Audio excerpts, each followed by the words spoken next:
Bon alors là les gars, je suis au milieu de nulle part. Des arbres partout. Alors on entend, ouais, on entend au loin, il y a une autoroute ou une nationale. C'est un peu dommage. Mais sinon putain le sentier est vide et vraiment des grands bois, des jeunes sapins, des fougères. Enfin, je suis vraiment au milieu de nulle part. Et donc je sors de Roquefort, je suis sorti de Roquefort il y a déjà 3 ou 4 km au moins. Et je m'avance, voilà, je suis plutôt en forme, je marche. Je voulais pas trop marcher aujourd'hui, mais en fait je suis plutôt en forme donc je marche. Voilà, dès que je suis fatigué, que j'ai un coup de mou, je m'arrête, je bivouac, je sais pas où ce sera et je sais pas dans quelles circonstances. Bon ben les amis, je suis encore refait. Je viens d'arriver à Bostance. Vous voyez, il y a une très très belle église en pierre qui est vraiment brute de décoffrage. Donc Bostance, vous voyez, c'est vraiment un tout petit hameau. Franchement, il doit y avoir, je sais pas, 40 ou 50 habitants. Enfin, ça a l'air vraiment tout petit. Et donc, il y a une dame là-bas. On va pas la déranger, mais il y a une dame qui lit son journal. Et donc, je lui ai demandé pour savoir si je pouvais pas dormir dans son jardin parce que je suis fatigué. Là, il faut que je m'arrête. En plus, il faut que je fasse un peu de montage. Et elle m'a dit qu'ils avaient fait avec sa fille un petit accueil de pèlerin. Alors, regardez, on rentre dans l'église, dans le porche. Alors, je suis désolé, hein, la lumière est pas très présente. Et voilà. Et vous voyez, elles ont aménagé un truc sympa. Il y a un petit robinet pour faire sa toilette, une table, de quoi faire des cafés, etc. Alors je vais voir si je sors ma tente, mais il est probable que je dorme sur cette couchette qui m'a l'air, ma foi, tout à fait confortable. Et lorsqu'on le sort, regardez comme c'est sympa. Une petite cour avec une petite table pour pouvoir manger tranquillement. Et si jamais je veux monter la tente, je vais voir, il faut que je teste la banquette pour savoir si je peux dormir dedans. La tente, je la mettrai juste ici à côté de la table, ce sera parfait. Je pourrai surélever mes affaires et les mettre sur la table en espérant qu'il pleuve pas. Vous voyez, elle est très belle cette petite église, on est vraiment... Vous voyez, c'est vraiment une aile de l'église en fait. Hein. Alors on voit bien que l'aile, date pas de la même époque que l'église, hein, mais elle a été rajoutée. Regardez comme ça a du charme. C'est marrant, hein, je sentais qu'à Bostance, j'allais trouver un endroit cool pour dormir. Donc je sais pas, c'est marrant, hein, comme ça on a des intuitions. Putain les gars, mais j'ai du bol. Je vous ai déjà présenté un petit peu, je viens de manger, là j'ai plus faim du tout. Je me suis fait des coquillettes, c'était trop bon. Je vous ai déjà présenté ce petit endroit qui m'a été ouvert très sympathiquement. À côté il y a des toilettes, je vous ai pas montré les toilettes, mais j'ai pu aller aux toilettes tranquillement. Et puis, je pensais dormir dehors, j'avais planté ma tente en mode bon ben je dors dehors parce que en fait sur la couchette, vous voyez, elle est vraiment trop petite, j'aurais pas pu dormir ou j'aurais très mal dormi. Et puis il y a une petite dame qui débarque en me disant qu'on lui avait signalé ma présence, etc. Et elle m'explique qu'il va faire tempête ce soir, enfin qu'il va pleuvoir, qu'il y aura des orages, etc. Donc il est absolument hors de question que je dorme sous la tente. Et donc elle m'ouvre cette porte qui était jusqu'à présent restée fermée. Vous voyez, elle a encore laissé son trousseau de clés, elle est sympa, elle me fait confiance.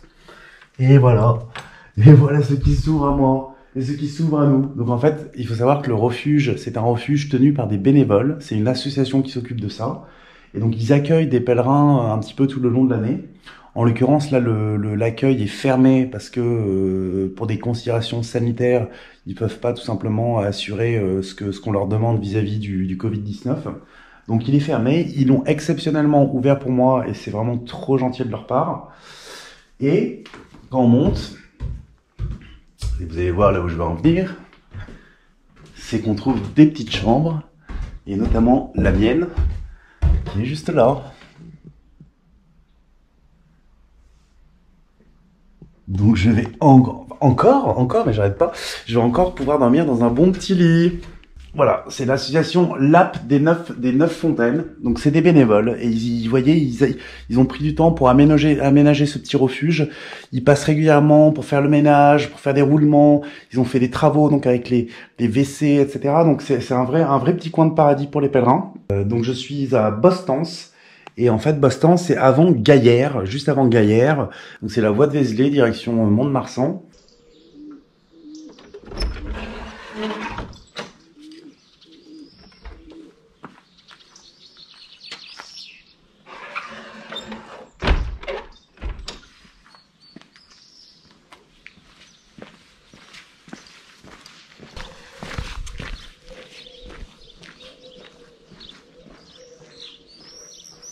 Les amis, nous quittons Bostens.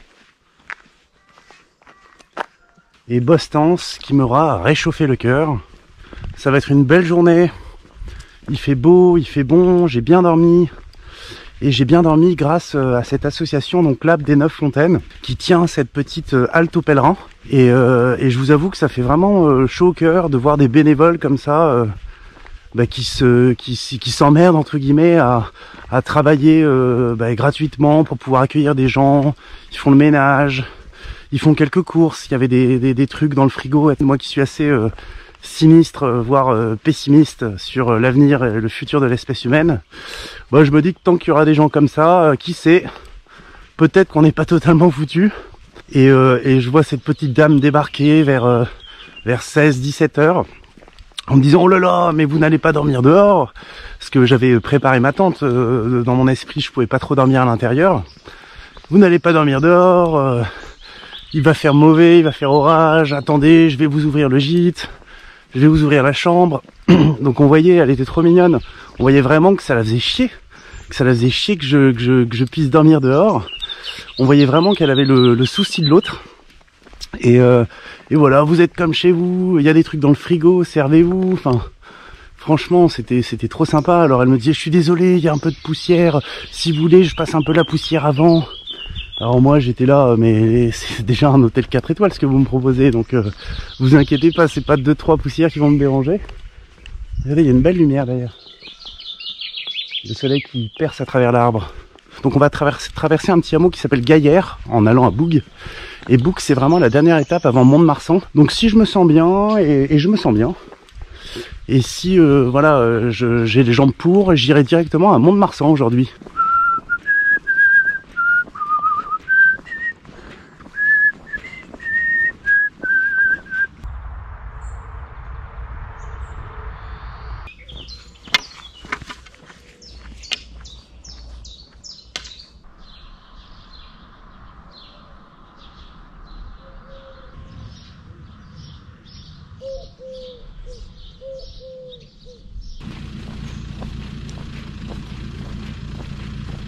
Ah, la nature sauvage, les gars, pas de voiture, pas d'autoroute.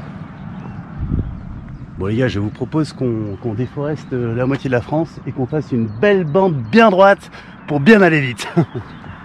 C'est super Patrick, continue. Nous sommes déjà à Boug, il n'est même pas 9h30. Donc autant vous dire que nous serons à Mont-de-Marsan en début d'après-midi sans aucun problème, ce qui est parfait. Alors je pensais que c'était beaucoup plus loin, hein. Je me suis chié dessus là au niveau des calculs. Je pensais que c'était à 30 ou 40 km, mais en fait pas du tout, ça devait être à 20 ou 25 km, donc c'était à côté. Et nous découvrons cette petite église de Boug, ornée de ces hortensias, qui est plutôt très jolie, hein. Et comme tous les matins, je n'ai pas mangé ce matin en me réveillant, donc je vais essayer de me trouver un petit endroit à l'ombre pour pouvoir manger un petit bout. Est-ce qu'il y a une table? Alors il y a des bancs, ce qui est une bonne chose, mais je ne vois pas de table. Et moi ce qui m'intéresse, ah ben voilà, regardez, on va se faire un petit gueuleton devant l'église, sur le petit banc, à l'ombre. N'est-ce pas fantastique? Voilà. Ça c'est un spot gueuleton ça.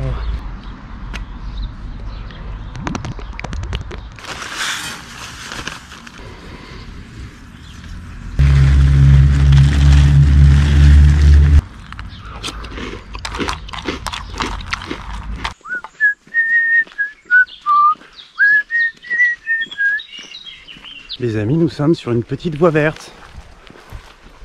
Et comme vous pouvez le constater, cette petite voie verte est pratiquée par d'autres gens que moi, notamment des cyclistes. J'ai vu pas mal de cyclistes. Et ce sera comme ça jusqu'à Mont-de-Marsan. Voilà, on est parti de Boug. C'est une grande ligne droite et je devrais arriver à Mont-de-Marsan en fin de matinée. Et donc c'est super, je vais me poser, je vais flâner dans un café ou deux. Je vais essayer de visiter la ville correctement, cette fois-ci de vraiment prendre le temps. Je vous laisse admirer cette petite voie verte. Alors c'est vraiment bien les voies vertes, ça se développe partout en France. Comme vous le savez, ils ont recyclé les anciennes voies ferrées inutilisées pour en faire ce type de sentier. Et vous voyez, ça marche plutôt bien, hein. Les gens profitent, les gens s'en servent.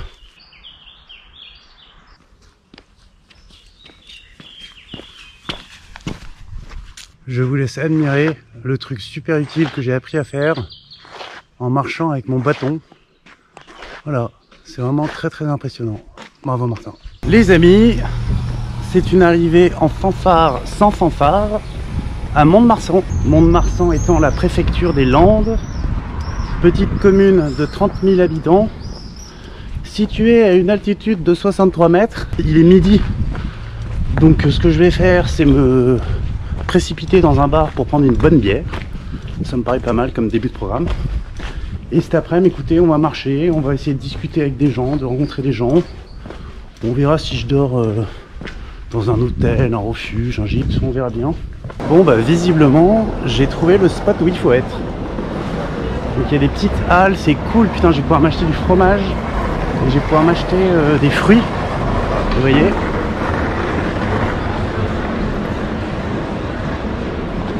La place de la ville, là où il faut être. Donc je vais me poser et je vais me prendre une énorme bière. Très sympa. Ça fait du bien de voir un peu de gens. C'est la première grosse ville que je vois depuis Périgueux. Donc franchement ça fait plaisir. Oui, il y a des beaux fruits.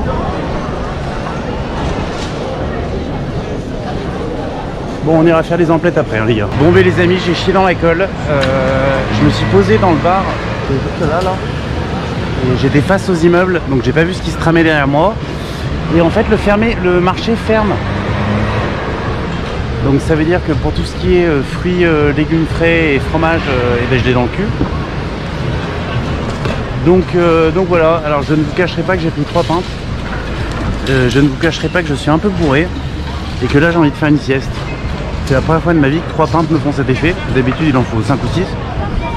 Donc voilà, je suis un peu mort. Donc là le programme, il est tôt, hein, il est 13h30. Donc le programme c'est d'aller à l'office du tourisme. C'est con pour ce marché, putain. Le programme c'est d'aller à l'office du tourisme et de demander où est-ce que je peux dormir, de poser mes affaires, de faire une sieste. Parce que là maintenant, au moment où je vous parle, bah, du coup j'ai envie de faire une sieste. Et voilà, et de ressortir un petit peu plus tard, vers 16-17 h, pour visiter la ville, voilà, rencontrer des gens, pourquoi pas passer une bonne soirée. Et puis voilà. Donc je sais pas, on m'a dit que c'était par là l'office du tourisme, donc je suis des indications. Ouais, il faut vraiment que je fasse une sieste là.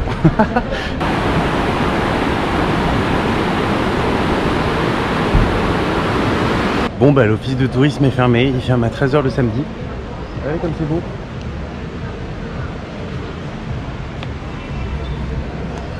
Très sympa, avec un très joli théâtre. Un gros et beau théâtre.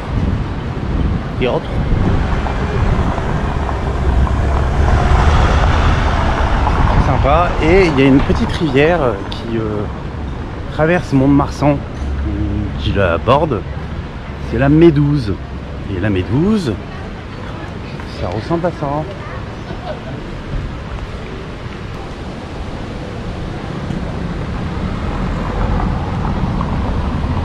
Très sympa cette petite Médouze. Mais par contre ça me dit pas où est-ce que je peux faire ma putain de sieste.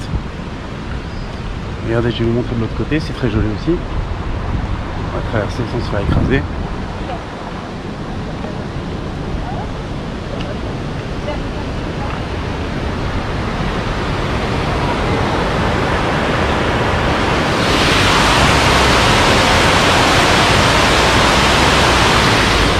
Voilà, et l'office de tourisme, je suis blasé, elle est juste là, mais elle est fermée.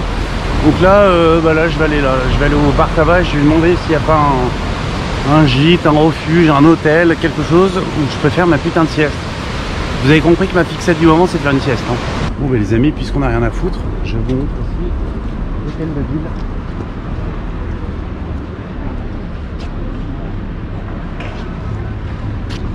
Quand même très beau, sur une petite place qui est elle aussi très belle. La poste qui est là-bas. Ouais, très sympa, franchement je trouve ça très joli. Bon par contre la caisse d'épargne, c'est franchement dégueulasse. Hein. Je sais pas pourquoi ils ont construit cette merde. Voilà, on va continuer, on va demander où est-ce que je peux dormir. faire ma sieste. Bon, ben avec un petit peu d'abnégation, on arrive à tout. J'ai frappé à la porte d'un gîte, mais en fait la nana était pleine, donc elle pouvait pas me prendre. Donc elle m'a recommandé ce petit hôtel qui s'appelle l'hôtel Sablard, qui est pas trop loin du centre-ville. Et vous voyez, je vais être plutôt bien. Voilà. Bon, c'est 50 balles la nuit, donc ça, entre guillemets, ça fait un peu mal. Mais franchement, bah, déjà, j'ai pas le choix. Hein. J'ai pas le choix. Ouais, il y a la salle de bain.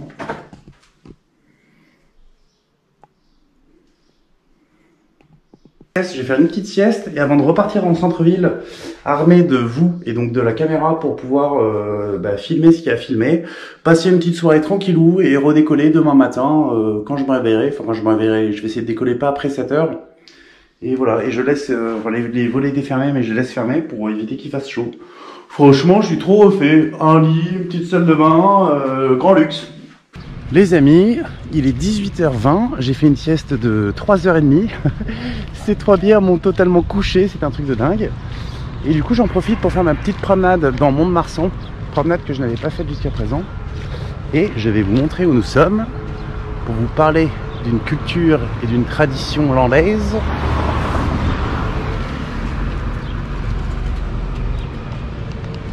Et ce qui est intéressant, c'est ce qu'il y a derrière. Voici l'arène de Mont-de-Marsan. Car comme vous le savez, dans les Landes et aussi dans le Gers, ils pratiquent la tauromachie et notamment ce qu'on appelle les courses landaises, qui consistent à éviter tout simplement une vachette, mais à l'éviter avec style. Donc c'est impressionnant les courses landaises.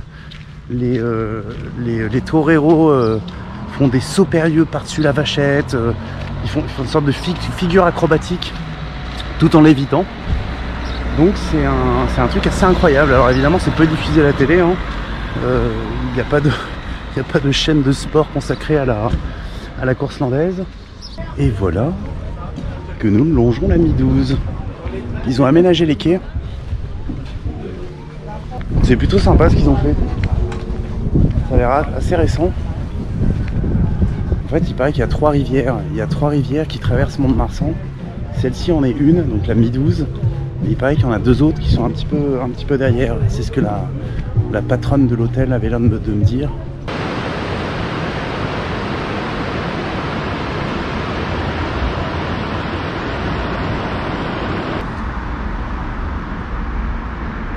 L'église de la Madeleine, une église romane. Les amis, on va terminer ce tour de ville par des vestiges de remparts.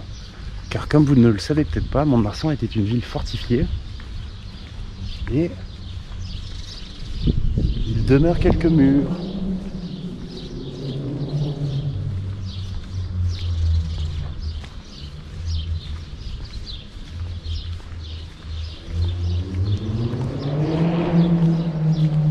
Et on va s'arrêter sur le pont, les amis.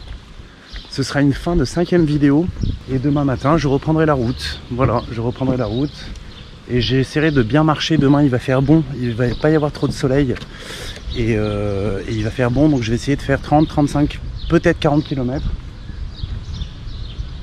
Voilà. Les amis, si cette vidéo vous a plu, si vous voulez m'aider, si vous voulez me filer un petit coup de pouce, mettez un petit pouce bleu. Abonnez-vous. Je vous laisse sur ces belles images. Et je vous dis à très vite.